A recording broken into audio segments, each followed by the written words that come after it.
Alright, we're going to check out this Mossberg Patriot in 450 Bushmaster today. A little combo I made for deer hunting. I just got it. It's got about 10 rounds through it. Been working on sighting it in. Got it zeroed for 100 yards out there. But I wanted to tell you about this package. I thought it was a pretty good little package for hunting. So it's the, as I said, it's the Mossberg Patriot. It's in 450 Bushmaster. This rifle, I believe it's fairly new in camo like this because I couldn't find a whole lot of info on these or photos of these or even necessarily a video with that camo on it, so that might be a fairly new offering. I think it looks sweet. It's got kind of an olive color Cerakoted barrel in action, stainless fluted bolt there, Cerakoted back here as well. I think it just looks pretty nice. And then what I got on here, this is about $160, $170 scope. It's a Vortex Crossfire 2, 3 to 940, but it actually has the BDC, the ballistics drop coefficient, or whatever it's called. It has individual hash marks. What you do is you zero it for 100 yards, and then each following hash mark or crosshatch or whatever you would call it is for additional ranges. So if you zero for 100, then the next one down would be. I misspoke here, so I'm correcting it now. If you zero this for 100, then the first mark below the center crosshair is 150. The next one is 200, then 250. And then if you actually use the tip of the crosshair right where it starts to get thick again, we usually call that little point the triangle there. That's actually zeroed for 300 yards. It's literally set up for 450 Bushmaster, this one specifically. They also make one for the 350 Legend, but it's actually tuned. Those marks are direct correlation with these rounds.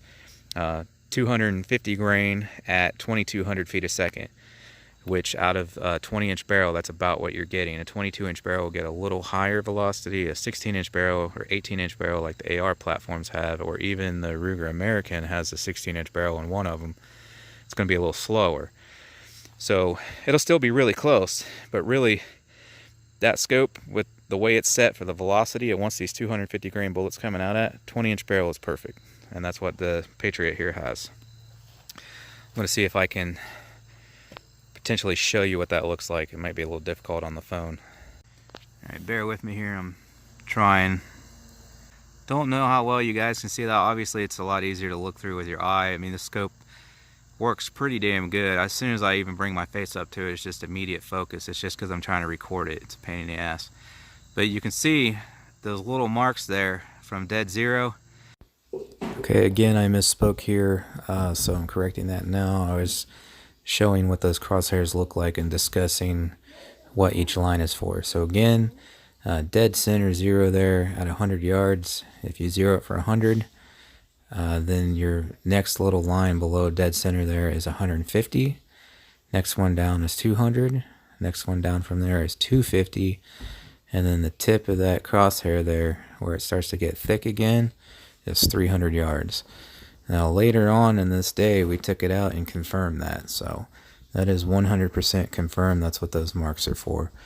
And as I'll discuss later, we're going to be doing a long range video later where we'll show that in more detail than what I did in this video. As far as the trigger goes, it has an adjustable trigger. Read your owner's manual, all that. I believe there's a screw in there you got to back out and whatnot, where we're not going to go over that. But they're supposed to come factory set at its lowest point of 2.5 pounds, which I can tell you that's about what it feels like. It is a pretty light trigger. You can adjust it all the way up to 7 pounds if you want. There's zero creep. It actually had just like, I don't even know, like a fraction of a millimeter of creep where it actually felt like it staged. And I really liked it, but after a few shots it went away, so it wasn't supposed to be there. Preston has a Patriot as well with the same trigger in 6.5 Creedmoor that we're going to be doing a video on, and his had no staging, no creep, anything like that. So it's supposed to be just a pretty steadfast trigger. There's not really anything there, and it's just a crisp break. This is the third Patriot I've shot now. That's been the case with all of them except for mine. For some reason, for the first few shots, it had a little bit of stage to it, like a fraction of a millimeter, which I actually liked. But it worked itself out. So now it's just, there's no take up at all, there's no creep at all, It's just right there, and a crisp break at 2.5 pounds. Really good triggers for these budget rifles. So I think that's about enough information about the rifle. If you want to know more, just leave me a comment and I'll answer whatever question you may or may not have. We're going to bring the target up here. I'm going to do a little group at 50 yards. Then we'll do a group at 100 yards. And then I'm going to hit some of the steel targets back there at 100 with it. And then also over here we have a 160 yard lane. I'm going to hit steel clear out there with it. Alright, we got it out there to about 50 yards. I'll laser it in here in a second and give you the exact range, but it's going to be pretty close to 50 yards right there. And I'll take a few shots to see what I can group.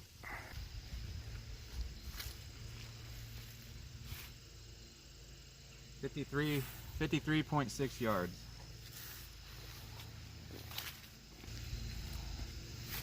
So to load this with these shells,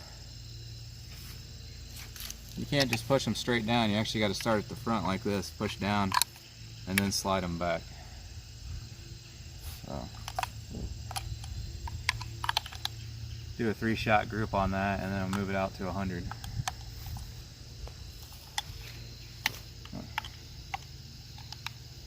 I think you got to push down on the same time. It's wanting to tip it too much. Yeah.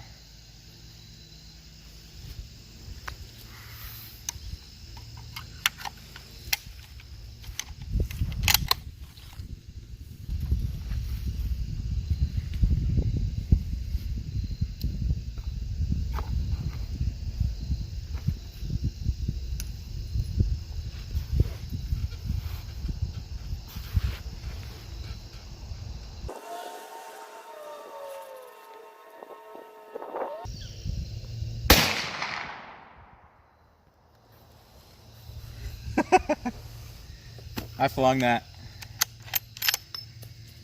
First one doesn't count. It's high left because I flung it.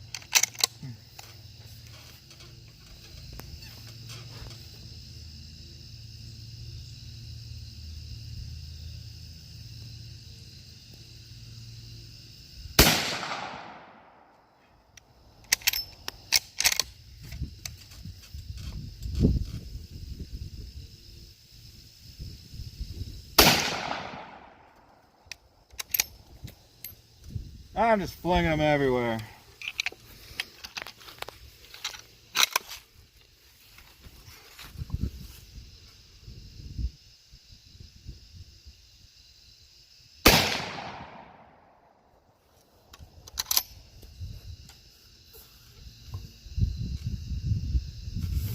Alright, we'll do better on the 100, but I'll go show you my pathetic 50-yard group real quick.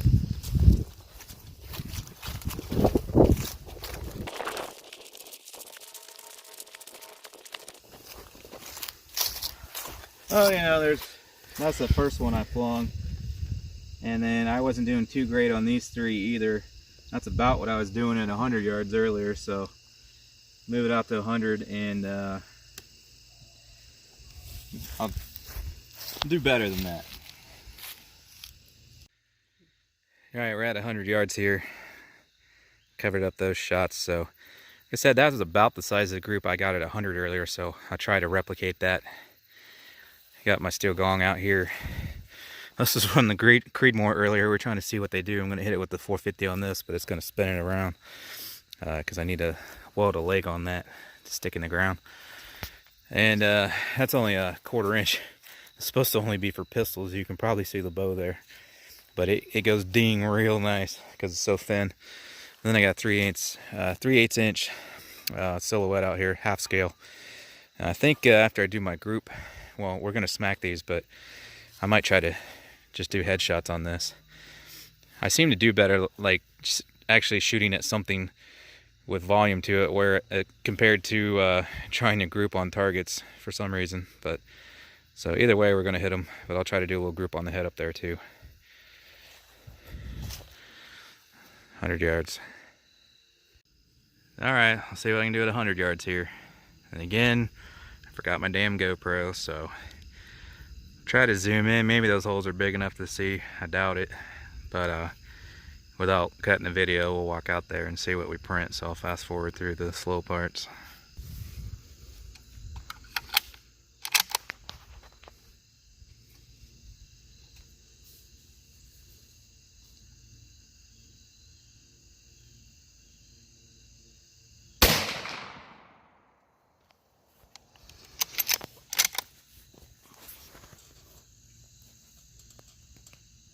I do believe I pulled a little high on that one.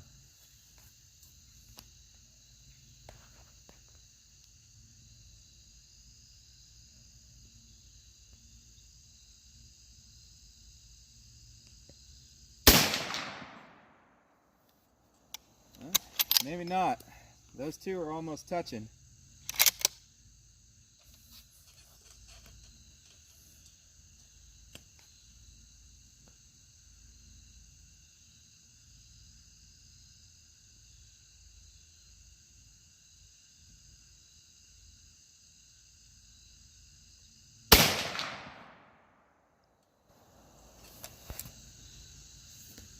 Alright, I am extremely happy with that. Somehow I managed not to mess up for 3 shots in a row. It's just a little, like barely right and a little bit high. Let's go check it out. That's a pretty damn good group.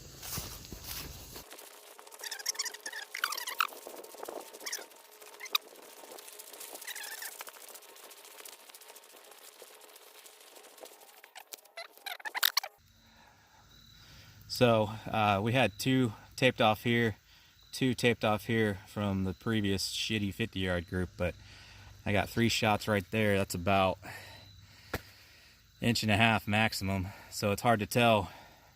I think it's this one, and that one is what I could tell, but one of my shots went through the same hole as what was there previously from the 50 yards, but there's a real nice 3-shot group that's approximately 1.5 inches across, so I'm pretty satisfied with that. So we'll have some fun on the steel now. Since I got a good group out of that, I'm not going to worry about trying to group headshots on this or anything. I'll probably hit this once and then try to do a few rapid shots on this to try to simulate like follow-up shots on game. Alright, well, we just missed epicness and very excitedness. I shot the horns like I said. You can see it's kind of like knocked down or spun around or something, and then I really quickly followed up on that white target, but apparently we didn't press record. So now I'm just going to do 3 on that white. I'm going to take the first shot and then follow up with 2 more as fast as I can, again to simulate like follow-up shots on game or something. So I'm going to go as fast as I can without missing. See what happens. The first time around I pulled the bolt back to chamber the next round before it even hit the target, or at least before the sound traveled back. And that's what we missed. Hopefully I can replicate that here.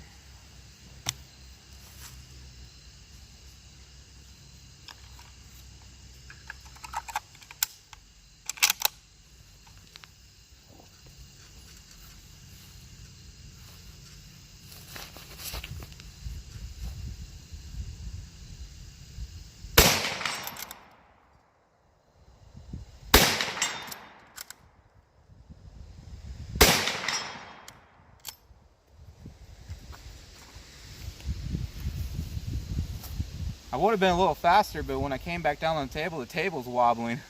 So I had to, it was wobbling like this because look at this table.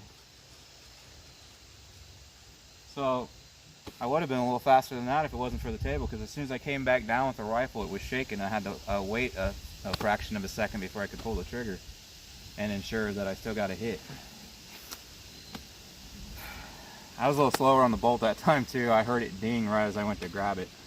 The first time, I swear, I was pulling the bolt back before it went ding, and we missed that. Put 3 on the head down there, and we'll go look at it and then do the other lane.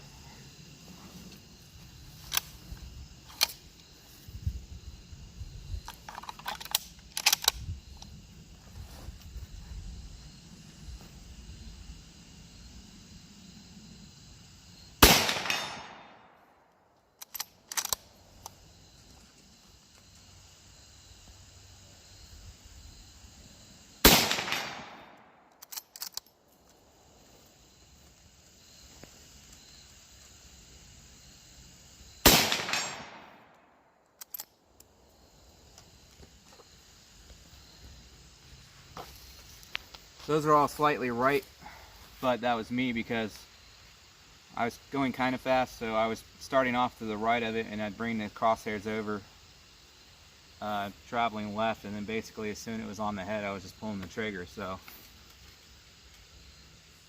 yeah, that caused me to group them all a little on the right side of it, but it's a nice tight group again.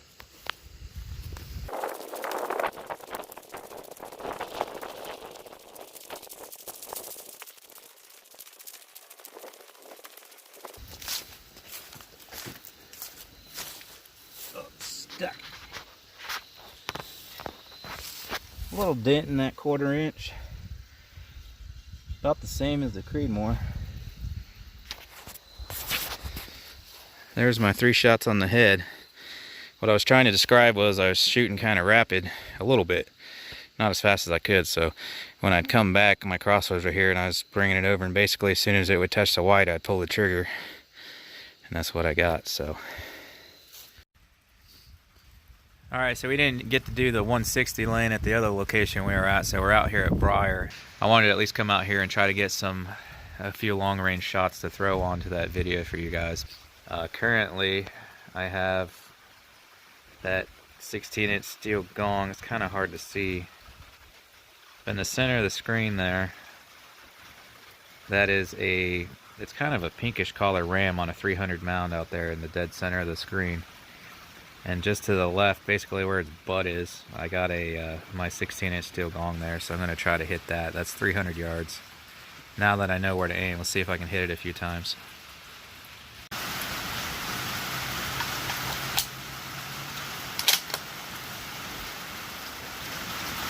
And yeah, it's raining.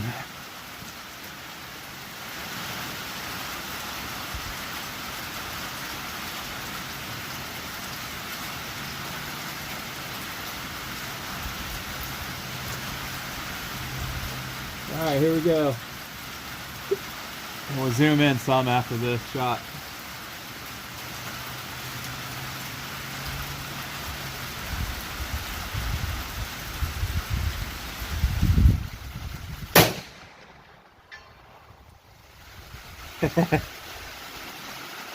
Don't know how well that pick up in the video, but I hit it. I could hear the ding, but it never shows up as good on camera as it does in person, and it's raining, so take another shot and zoom in a little more after this one.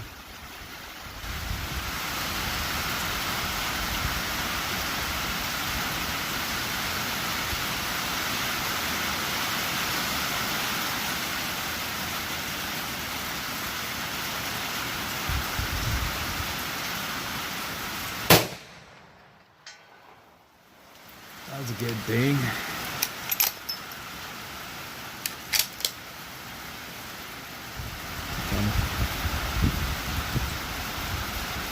Should be about center of the screen there. Again, there's like a pinkish ram there, and it's hard to see because of the placement, but basically where its butt is on the left there is a 16-inch orange gong. I get a better phone here soon, we'll have a lot better quality zoom. Also, when I do the long range video, I'm going to bring the GoPro out and set it down there too.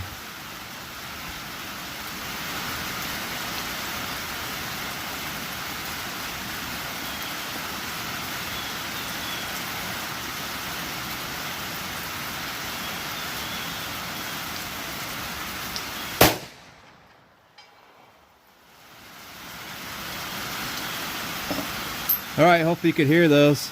Hopefully that picked up something. Maybe you saw a little something there. That's 3 hits in a row at 300 yards.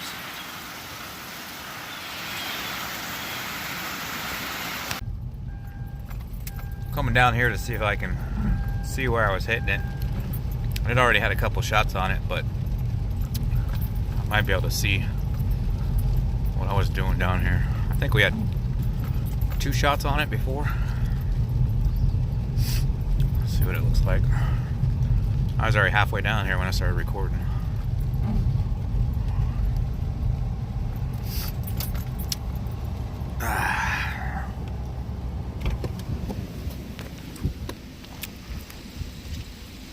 All the way up there, 300 yards. Rio. Ooh, it's fucking slippery. Oh, wow. Hell yeah. I do believe that looks pretty damn fresh. I think it's these three right here. Let's see my target. It's definitely up here. That's not it, because that's way too much of an indent. So it was these three. There's three shots. Look at that. That's like a 6-inch group, and it's all up and down. Sweet. That thing is like highly accurate for what it is. That's 300 yards, but really big caliber. And like I said, this is 16 inches. There's my hand. I got small hands. That's awesome. That's that ram I was talking about earlier.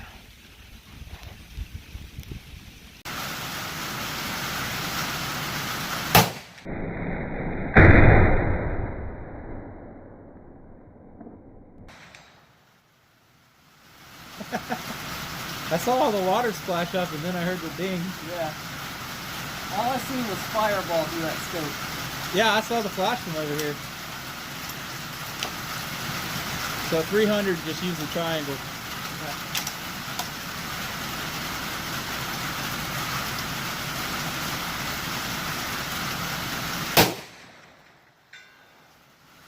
You got it. You hit the bottom left. I had the triangle right in the middle of the target. You could probably just keep aiming center. It's probably just, you know, movement.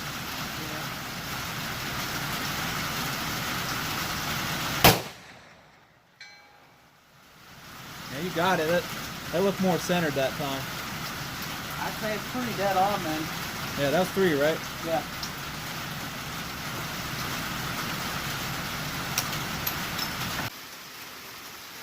You almost can't see the rifle. He's got his Creedmoor. We're going to shoot the same target. Sound comparison.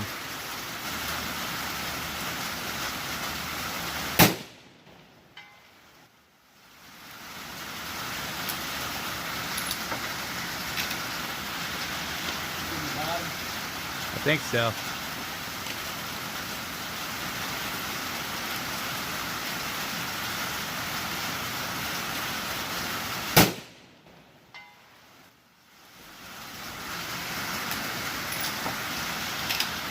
No, it doesn't sound like it's hitting it any harder. Nah, it's that lighter bullet. It gets there faster though. Well, these are 140 grain. That was a good ding. Yeah. So next, we'll be doing a long range video. We already know what it groups at 100. I'll do more steel shooting out here, see what it groups at 200 and 300, and see how much farther we can stretch it. Really, 300 yards is about as far as you want to go with one of these for all practicality, but I like stretching things, so I'm sure I can take it at least out to 400, no problem.